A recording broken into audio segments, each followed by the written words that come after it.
Shalom and welcome again to Secrets of Meaning, the podcast and TV arm of Jewish Sacred Aging. I'm your host, Rabbi Richard Address. Thank you very, very much for joining us. If you'd like to contact us with any ideas, suggestions, just email me at rabbiaddress@jewishsacredaging.com. You can like us on the Jewish Sacred Aging Facebook page. And feel free to contact us if you'd like to being considered to sponsor some of these podcasts. We're always looking for that type of communication and support. As we've discussed many times, and I'm sure you've discussed too at your own synagogue or organization or sitting around having a cup of coffee, we are in a very, very interesting time in the American Jewish community, a time of great transition. To speak about that and to discuss a very, very important, let me suggest to you a very, very important new book called Judaism in a Digital Age. We welcome the Federation scholar from the Jewish Federation of Greater Pittsburgh, my colleague, Rabbi Dan Schiff. Dan, welcome. Welcome to Secrets of Meaning. How you doing? How's Pittsburgh today? All good in Pittsburgh, Richard. Thank you very much for having me. I'm delighted to be here. Well, it's really good to see you. Full disclosure, I met Rabbi Schiff a few years ago, when I was traveling back and forth to Pittsburgh and in a previous life under the Union for Reform Judaism, if some of you may remember that organization. Speaking of transitions in a digital age, this is a very, very important book. And I want to congratulate you. For those of you who are perhaps in a sisterhood, a brotherhood, an organization, a synagogue, book club, book group, take note of this book. I think it's something that would be very, very worthwhile to incorporate in your program year, perhaps as you begin to look at next year. Then Judaism in a Digital Age.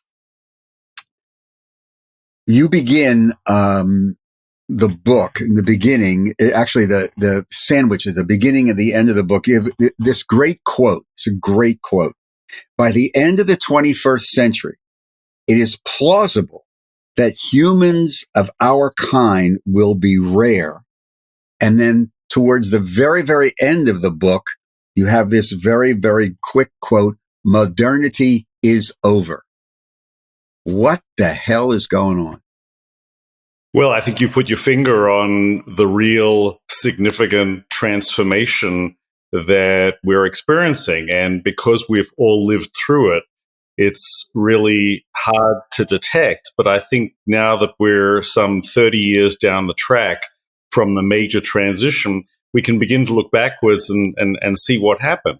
And when I say 30 years back, what I really am referring to is around 1990, everything in our lives began to change.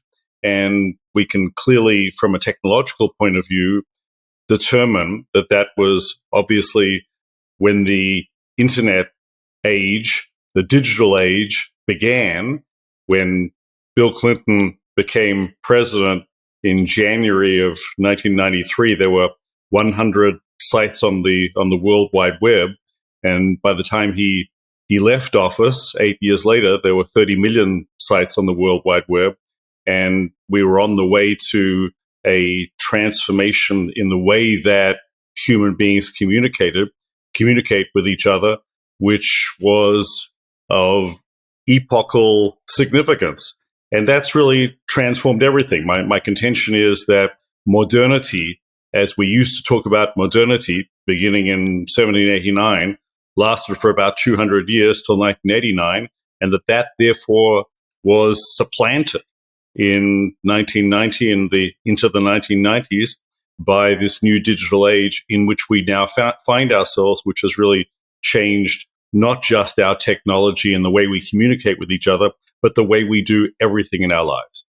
So this would be fundamentally that, if I understand what you're saying, different from when we move from, just a quick hopscotch around Jewish history from into the rabbinic period and then the Enlightenment, which changed things, and the Industrial Age, which changed things. And this, then your thesis is this is a fundamentally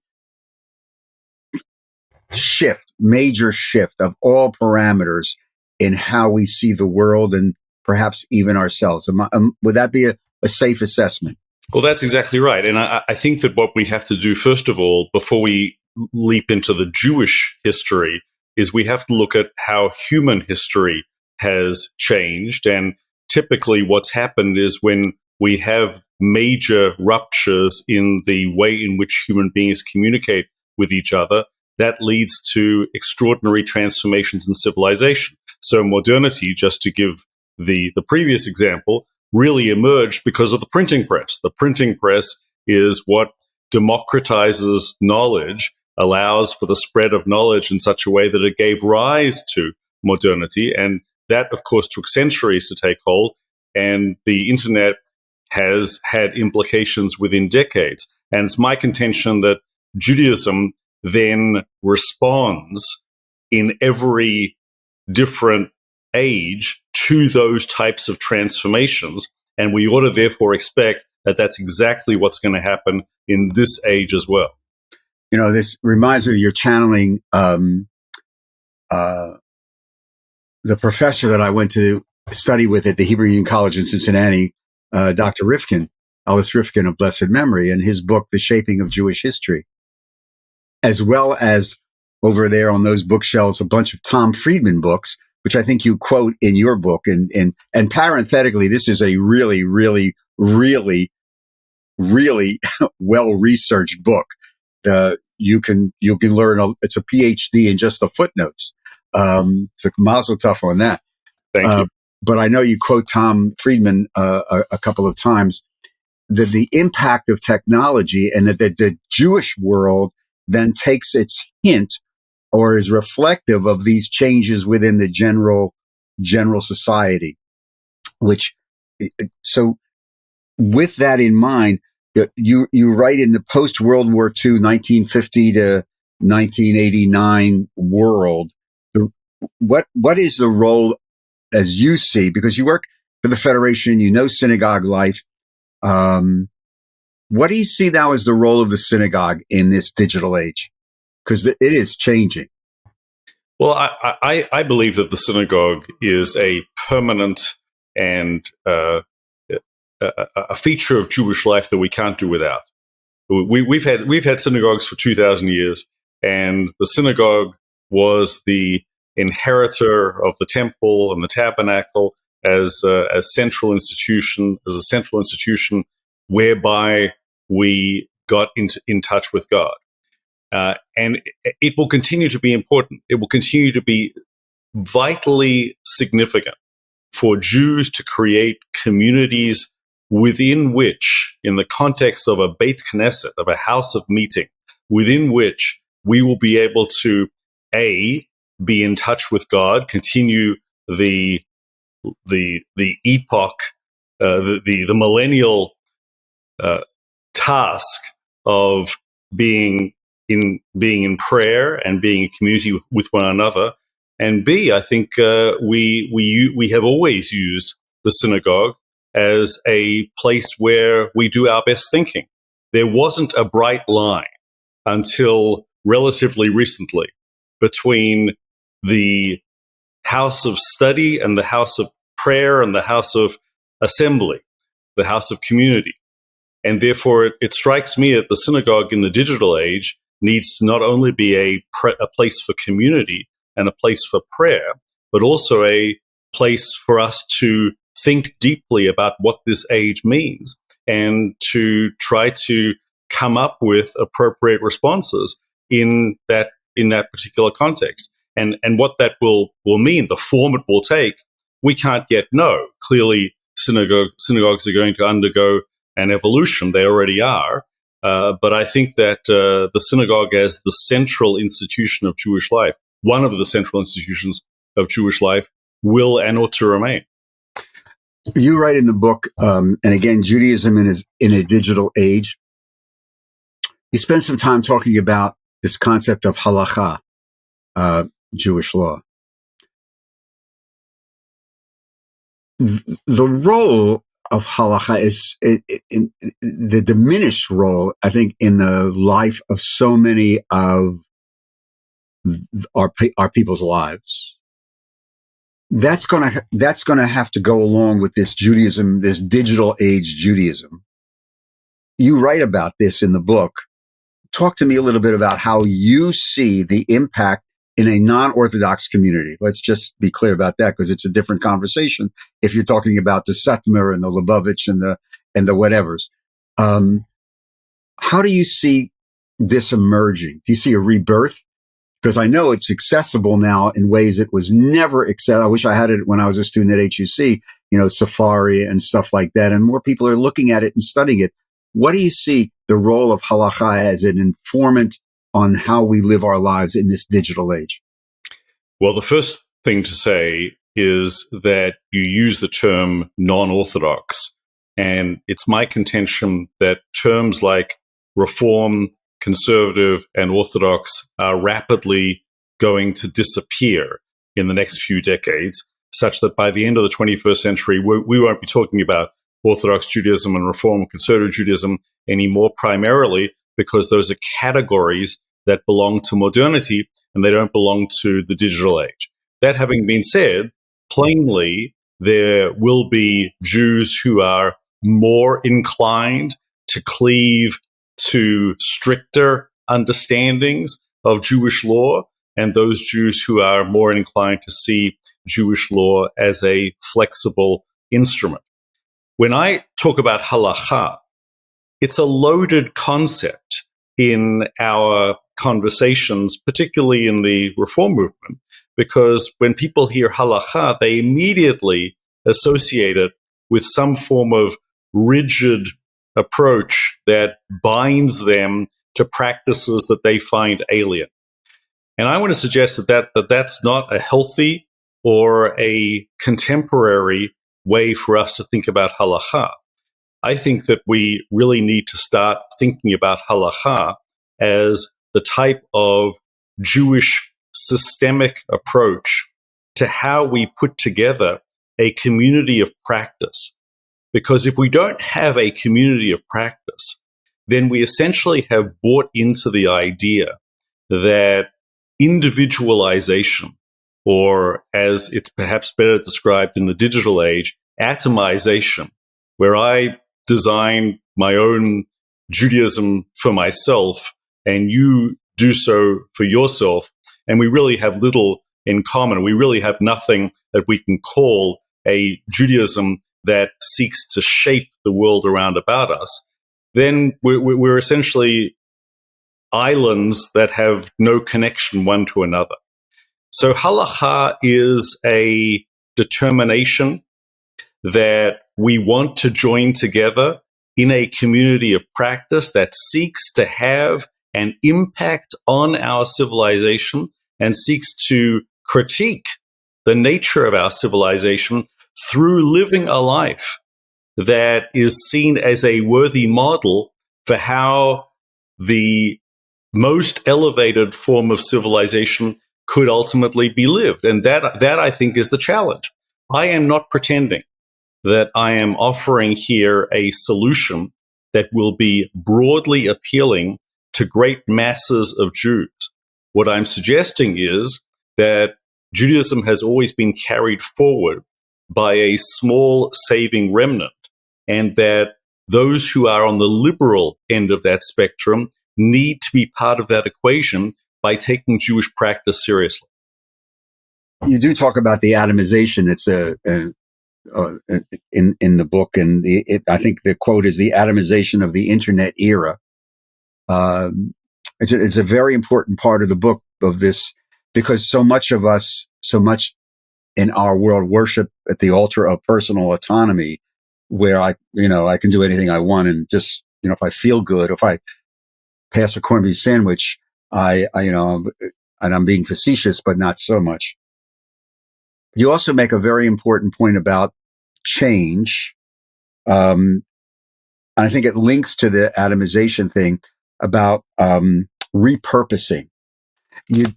I think if I remember correctly, one of the images that you use is Kodak, the film company. For those, of a certain age, you remember Kodak. And you state, as Kodak, as the world emerged, Kodak didn't, I think the word you is repurpose. That's the word you use, repurpose, for the digital age. Quote, so it is for the conservative and reform movements, unquote. That's a pretty cool statement. I think it's cool. I think many people will find it not very cool. Oh no! I think this is why I wanted to talk to you about this book, because you see, I have this theory that if we continue to, especially as we come out of the pandemic, if I've talked to congregations a lot, I say if you continue to do what you've always done, you'll be out of business within a generation. And my sense in congregation land, which is leadership in many ways, is very conservative, not politically, but conservative. That there's a fear of the future because the world is so significantly changed. Everything about it has changed. Even, and hopefully we'll get to this if we have time, just even the role of the clergy person. How do you then, if you could, you have this platform, how do you see the synagogue, the community, because you work in the community, repurposing your words for this digital age? Well, let's go back for a moment and just consider why I make such a provocative statement as to liken the Reform and Conservative movement to Kodak and to suggest that it's not in their DNA to become well adapted to the digital age, and why I'm therefore predicting that ultimately Reform and Conservative Judaism will disappear from our lexicon and we'll be talking about new iterations of Judaism. Let's just think about the 19th century and what Reform and Conservative Judaism tried to help us do and really achieved in extraordinary ways for a century and a half. What we were trying to do in the 19th century was to become citizens, to adapt to mass society, and to join the nation states of which we were a part. That was one project, and the other project was to incorporate the extraordinary developments in intellectual life, psychology, history, biblical criticism, you name it, into our Jewish way of viewing the world. So the Reform and Conservative movements were great vehicles for those two projects. They helped us to adapt to modernity and to adopt the significant ideas of modernity within Jewish life. They were really very successful in that regard. But so my contention is that built into the DNA of Reform and Conservative Judaism is adapt and adopt. Look around and see what's good and adopt it and make it Jewish, and help Jews to adapt to whatever trends are happening in the surrounding society. And that was a very important way of bringing Jews into modern life. But it's my contention that the digital age is different, that the digital age actually presents us with a whole host of challenges whereby we need to revert to a more classic Jewish model. And that classic Jewish model is, now that we're part of the action, we have a duty to critique what is going on. That's what the prophets of Israel always did. They critiqued civilization. They said, this is not the finest we could possibly be. This is not the best form of how we envision the ideal civilization. And so I think that in the digital age, our challenge as Jews is going to be to try to hold up this new digital age for critique and to ask the tough questions about, should we really be conducting ourselves in this fashion? And I don't think that the Reform Conservative movements ultimately are well purposed for that, because in their DNA is always embracing the surrounding zeitgeist, the surrounding attitudes, rather than critiquing them. It's almost as if you're calling for a rebirth of classical prophetic Judaism that would critique rather than corrupt. Yes, but I want to go a bit deeper than how we have come to understand classical prophetic Judaism, because we usually translate that into a sort of narrow social justice model, right, a tikkun olam model. And I think we need to be considering the broad nature of the problems that confront us on a much larger canvas than that. One of the things that, and you're in Pittsburgh, so the scope, the drama of change and embracing of this digital age and the excitement and the potential for this, which is very, very energizing in many ways. But still, we see that old friend anti-Semitism. You're in Pittsburgh. You're very familiar with the Tree of Life. The rise in anti-Semitism in the last 5, 6, 7 years, well documented. How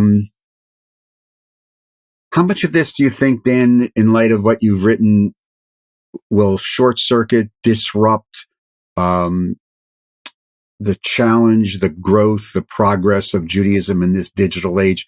Because we still have to deal with being, in many cases, seen as the other. Well, I think that anti-Semitism is a perennial challenge. But at the same time, we have never lived in a period of history like the one in which we currently find ourselves, where Jews are so broadly accepted.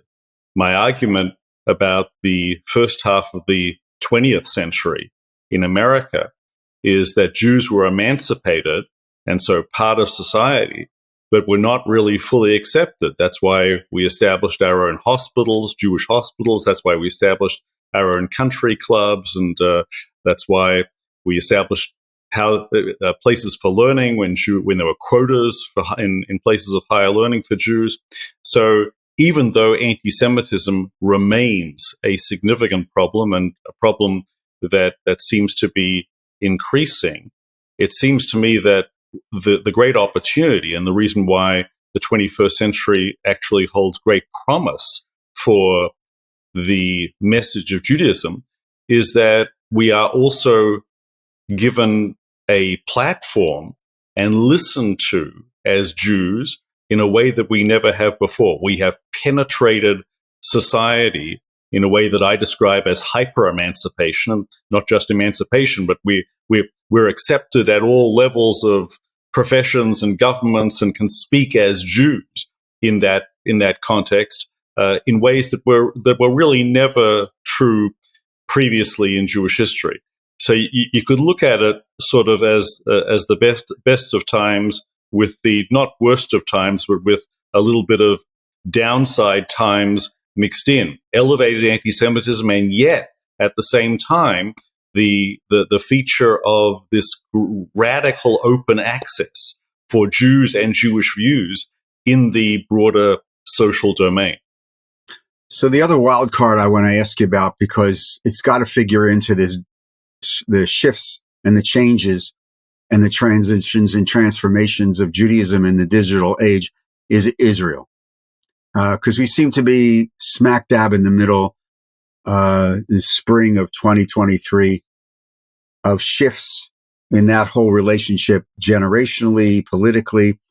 How do you see this fitting? And I know it's tough to predict. I understand that, but it's such an ingrained part of who we are as a people, and increasingly a challenge. How do you see this impact? We've talked about anti-Semitism. How do you see this relationship to Israel impacting this shift in the digital age? Well, two things. First, the 21st century from a Jewish point of view is the Israel century. Well, already 47% of the world's Jews live in Israel. We're expecting that will be over 50% of the world's Jews within 3 or 4 years' time. And if current projections hold true from a demographic perspective, then it looks like that by the middle of the century or a little bit afterwards, we might have 3/4 of the world's Jews in Israel, which will be remarkable. It will really mean that the Zionist dream of bringing the Jewish people as a nation back to their national home will have reached its natural culmination. And the reason I remark about that is because it implies that if you want to turn your back on Israel as a Jew, you are essentially going to be leaving behind the most significant conversation from the largest, most significant Jewish community in the world. So that there is no option. That is my first point is there is no option other than to engage with Israel and to seek to shape the conversation in Israel, because that's where the Jewish future lies as far as we can tell if current trends hold true. The second thing I think is important to bear in mind is that Israel, as is really well known, has become a high-tech powerhouse. Right. And if Israel has become a high-tech powerhouse, then it ought to also be a high-tech ethical powerhouse. We ought to be the ones who should be asking the tough questions about, should this technology be out there? Should that technology be shaped the way it is? Right now, Israel, like so many other places of significance in the high-tech world, is very focused on just putting as many extraordinary products out there as the market will welcome. But I think we have to have a sense of a real Jewish vision of what sort of products should be out there and what not. Let me even give you an example.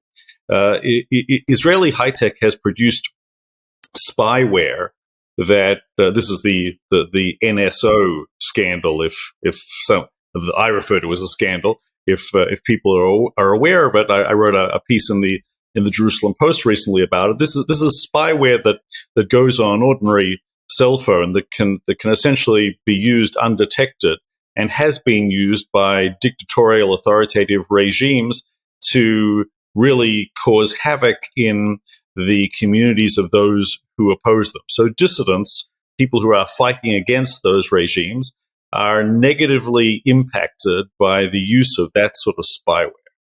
It seems to me that when rabbis are silent, when Judaism is silent about the production and use of that sort of technology from Jewish sources, that we are failing what Judaism ought to be. If Judaism has nothing to say on that, if Judaism is just about when does Shabbat begin and what's kosher, then Judaism is way too narrow and isn't well prepared for the challenges of the digital age. The rabbis and Judaism more generally needs to have a voice in the high-tech sphere saying what is ethically appropriate, what is Jewishly appropriate, and what not. That, I think, is where Israel is going to be a very significant player and should be number one player in terms of how we think about these matters ethically. So you write towards the end of the book, if I'm not mistaken, this concept of hyperethics. Is this what you're talking about? Exactly what you're talking about now? Well, hyperethics is a little different because hyperethics points to what we're discovering, which is that as the rate of technological progress goes exponential, which is what we're seeing because of the nature of how one thing builds upon another in a global integrated environment, so the way in which our ethical challenges also speed up dramatically. And so we're asked to respond very differently within just a few years to issues that we thought we already had nailed down just a little while ago. So what I point out in the discussion of hyperethics is that we need to be primed to rethinking what is ethical on a very rapid basis. You know, it used to be, if you think about 500 years ago or 1,000 years ago, that a person could be taught what was ethical and how to conduct themselves as a child, and those rules and that way of thinking would serve them well throughout their entire life, because the ideas of what was ethical and how appropriate behavior should be shaped didn't change very much or very fast. And that already has shifted. Those who are beyond a certain age will realize that they have come to reappraise areas, let's give an example, areas of sexual ethics, not once or twice, but probably several times over the decades of their lives. And that will continue to happen in all areas of human conduct on a faster and faster basis. Yeah, I just reflecting about my generation of the rabbi, I've been out 50 and a half years. And just in that, the lifetime of since ordination to now, the total transformation of our community, the Judaism that's there now, when I walked out in June 1972, just the synagogue service, the prayer books, the whole nature, is radically different, which sort of like gives, evidence to what you're talking about. I have this, I'm going to end it because we're going to start running out of time. I got to ask you this bizarre question coming. The Sunday New York Times book review always have these interviews with authors, and they ask them about who they'd invite to dinner. And as I was reading your book, and especially that early part of the book when you walk a little bit through the Enlightenment and the history, which you alluded to earlier in the podcast, I'm thinking if Danny Schiff could sit down on some magical frame or plane of existence and have dinner with Abraham Geiger and Herzl, Isaac Mayer Wise and Schechter and Rabbi Schechter, okay, and so you're grinning, but it's just one of these, like, of all the things that they saw in their, and say, here we are in 2023 in this digital age. What do you think how do you think you'd explain the Judaism of now to them? Would they be pleased, do you think? Or they would say, wow, what do you think? Well, the first question is what we would serve. I know. Menu, right? But the guests are the founders of Reform Conservative Judaism, largely. Yeah. Look, I think that they should be well satisfied. What I try to communicate in the book is that my prediction that Reform and Conservative Judaism are coming to an end is not in any way a criticism of Reform and Conservative Judaism. I don't think that anybody ever thought that Reform and Conservative Judaism were going to last 1,000 years, nor should they. Movements are, of course, a response to the circumstances in which they find themselves.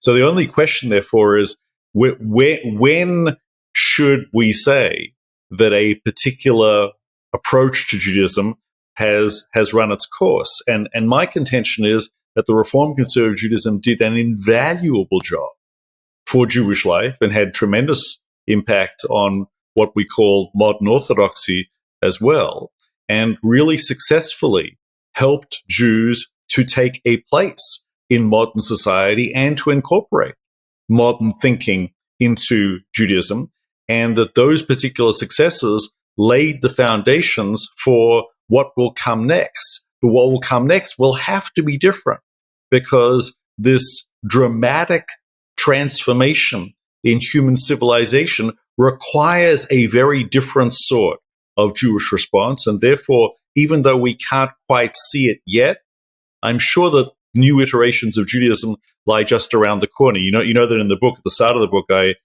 make the point that if you'd met a Jew in the year 1800,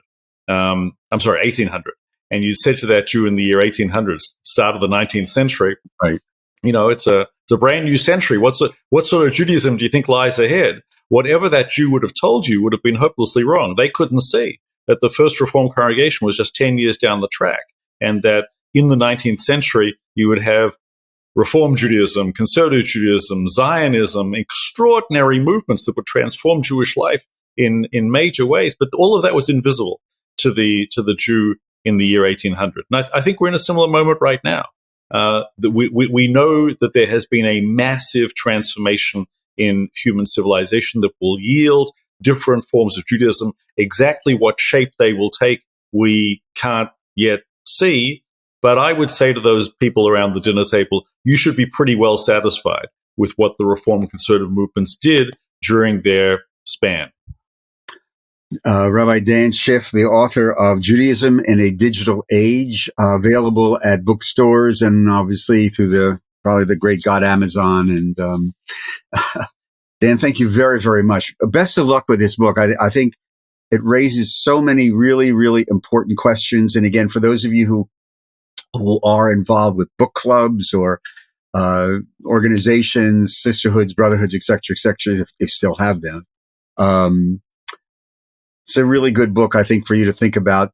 Good old spark a tremendous amount of conversation within your particular organization. So, Kedah Rabbah, and stay healthy and take care of yourself. Best of luck with the book. Seriously. Thank you. Thanks for having me on, Rich. I appreciate it. My pleasure, believe me. And to all of you, thank you very, very much again for joining us on today's edition of The Secrets of Meaning, the podcast arm of Jewish Sacred Aging. Remember, if you'd like to support our work, please go to the website, jewishsacredaging.com. Click on the conveniently located donate button. And if you have a question or like information about sponsoring these podcasts, just email me at rabbiaddress@jewishsacredaging.com. Secrets of Meaning is produced at the Broadcast Center of Lubeck and Media Companies in Cherry Hill, New Jersey. And a shout out to our expert producer, Steve Lubeck. Again, I'm your host, Rabbi Richard Address, and I look forward to greeting you on our next Secrets of Meaning podcast and TV show. In the meantime, everybody stay healthy, stay well, be kind to one another. Shalom.